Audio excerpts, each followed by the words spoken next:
Here she goes again. Hide your face, hide your neck, duck your head, wear an NFL football helmet when you are playing in a game versus DiJonai Carrington. Fresh off of clotheslining, a Kane and Undertaker clothesline from hell that she delivered to Sophie Cunningham, this girl is right back on the court, hitting people upside the head. Hands up, swipe for the ball with our right hand while poking the player in the eye with the left hand. Oh, we're poking eyeballs out again? Is that what we're doing? We're eye gouging again? There's a moment in sports where a pattern stops looking like bad luck and starts looking like a habit. DiJonai Carrington just hit that moment. 4 days after she was ejected for a flagrant 2 on Sophie Cunningham, she was back on the floor against the Golden State Valkyries, and within one single game, she picked up 2 more separate incidents where her hands ended up in places they had no business being. One of them landed directly in Cecilia Zandalesini's eye. The other caught Tiffany Hayes across the mouth. 2 different players, 2 different plays, same game, same pattern. And this time, fans didn't wait around to ask if it was an accident. To tell ya, I tried. This girl is not going to stop until she takes somebody out the league. This girl will not stop until she ends somebody's career.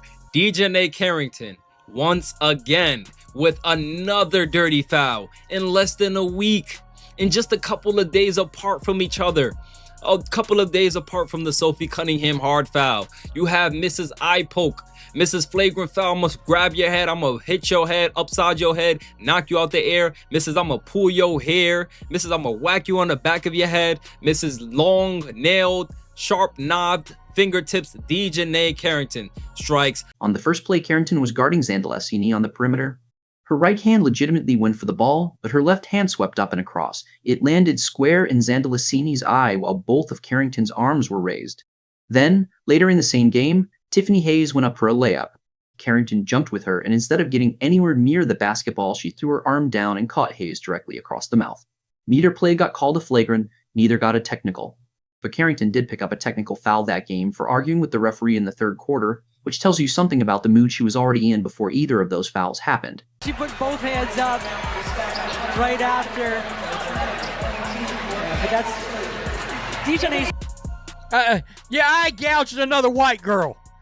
Yeah, I gouged another white girl while wearing your Sophie Cunningham wig. I am officially. Hey, this ain't Clerks 2, but I'm taking back Sophie Cunningham's hair. I'm taking it back. You got Sophie Cunningham's hair on while you're poking the white girls in the eyeballs. Now here's where it gets serious, because this isn't a rookie learning the speed of the league. This is a 6-year veteran who has been through 3 different franchises and has a well-documented history that includes poking Caitlin Clark in the eye during the 2024 playoffs. That one got explained away at the time. Clark herself said it wasn't done on purpose. Carrington said she couldn't even comprehend hitting someone in the eye on purpose. Fine. People believed her, or at least gave her the benefit of the doubt. But once is an accident, twice is a coincidence. A third and fourth time, all landing on the face, all in contact-heavy moments, starts to look like something else entirely. I want to defend her, the story, the narrative that she's not a dirty player. She makes plays like this all the time. I put together a little clip of DiJonai Carrington, who is definitely one of the dirtiest players in the WNBA. I don't know if we can roll it, but she's taken her long fingernails. She's scratched Caitlin Clark's eyes out. She's had multiple instances of chasing people down from behind, trying the same swat and smashing them in the head and causing mini fights. She pulled another girl's hair. I don't know if we'll get to that clip in a second when she's falling. Totally dirty play. This is not a skin color thing. She has a history of making dirty plays, and it's fine. The NBA. It's worth pointing out just how physically talented Carrington actually is, because that's part of what makes this whole situation so frustrating for people who genuinely respect her game. She's a former Most Improved Player finalist. She averages steal numbers that put her near the top of the league defensively. She has the length, the instincts, and the anticipation to guard multiple positions, which is exactly why teams keep giving her chances despite everything else. Nobody is arguing she isn't a legitimate basketball talent. The argument is that talent alone isn't enough to keep excusing a pattern that keeps putting other players' safety at risk. And right now, the conversation around her has almost completely stopped being about her skill and started being entirely about her conduct. So from the flagrant 2 on DiJonai Carrington against Sophie Cunningham, where she proceeded to go into the locker room and tweet white privilege after being thrown out of the game. I'm not going to comment on that situation, but I will say this. This is a flagrant 2. Black, white, Asian, Hispanic, don't matter. This is a flagrant. I mean, she clotheslined her. What more do you want? So this looks very bad. It just shows that the WNBA is nowhere near where they need to be professionally, because again, this is a clothesline. It's a flagrant. And we have to go back to where this entire storm actually started, because the Valkyries game didn't happen in a vacuum. 4 days earlier, Carrington was involved in the single most talked about foul of the WNBA season. Sophie Cunningham was in the air on a fast break layup. The shot was already going in, and Carrington came from behind and swept her arm directly across Cunningham's head and neck. Cunningham hit the deck hard. The officials initially called it a flagrant 1, then upgraded it to a flagrant 2 after review, citing wind-up, impact, and follow-through, which is the exact language the league uses to describe a foul that was neither accidental nor careless, but deliberate enough to warrant an automatic ejection. White privilege after getting tossed from the game, but says it wasn't about the foul. Can you explain this? No, I can't. When she tweeted white privilege, she did it so quickly, it was almost as though she had the phone in her pocket after this foul and she got ejected. So, I mean, to say she wasn't referring to this play or getting kicked out and saying that the only reason she got kicked out and it got upgraded is because Sophie Cunningham is white is crazy. It was a crazy thing to tweet, maybe crazier than to try to act like it had nothing to do with the play. So I have no idea what she's talking about. I don't think anybody can have any idea what she's talking about. What made that moment even messier is what happened right after. Cunningham got up and immediately went after Carrington, and it took teammates from both sides to pull them apart. When reporters asked the officiating crew why Cunningham didn't get a technical for going after Carrington, the response was that her reaction was acceptable given the severity of the initial contact. That's the league on record saying the response to Carrington's foul was justified because of how bad the foul actually was. That's not a neutral statement. That's the league quietly confirming what everybody already suspected watching the replay. When it comes to DiJonai Carrington, here she is on the floor being dirty once again. The girl cannot help herself at this point. She can't help it.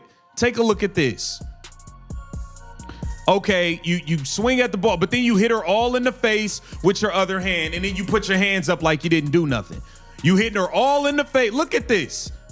Watch her left hand. The right hand right here went to the ball. Watch this left hand. Like, dude, what are you doing? What are you doing, man? What are you doing? When is enough with this chick? Come on. Come on. You hitting people in the face. It's over and over and over. How many times do we have? Now, think about the timeline here. This is a player who scored 8 points in 4 minutes off the bench, got herself ejected in the first quarter for a foul the league itself called excessive, and then 4 days later was back on the floor hitting 2 more players in the face in the same night. That is not the profile of someone who got caught in one unlucky moment. That's the profile of someone whose aggression on the floor keeps crossing the same line game after game, opponent after opponent. And that brings us to a tweet that has been circulating hard since this whole saga kicked off, because it lays out something that stats alone don't capture as clearly. It says, the trajectory for DJ Carrington's basketball career is not looking good. 15 teams, and in the past 2 years, Connecticut let you go. Dallas didn't want you around, Paige. Cheryl Reeve didn't want you back. Steph White didn't want you, and Chicago committed to you for 1 year. Now, whether that number is exact or exaggerated for effect, the underlying point is what's landing with people. Look at the actual transaction history drafted by Connecticut in 2021, traded away from Connecticut to Dallas in February 2024, bounced from Dallas to Minnesota at last year's trade deadline, suffered a season-ending injury with Minnesota during the playoffs, and now on a 1-year deal in Chicago.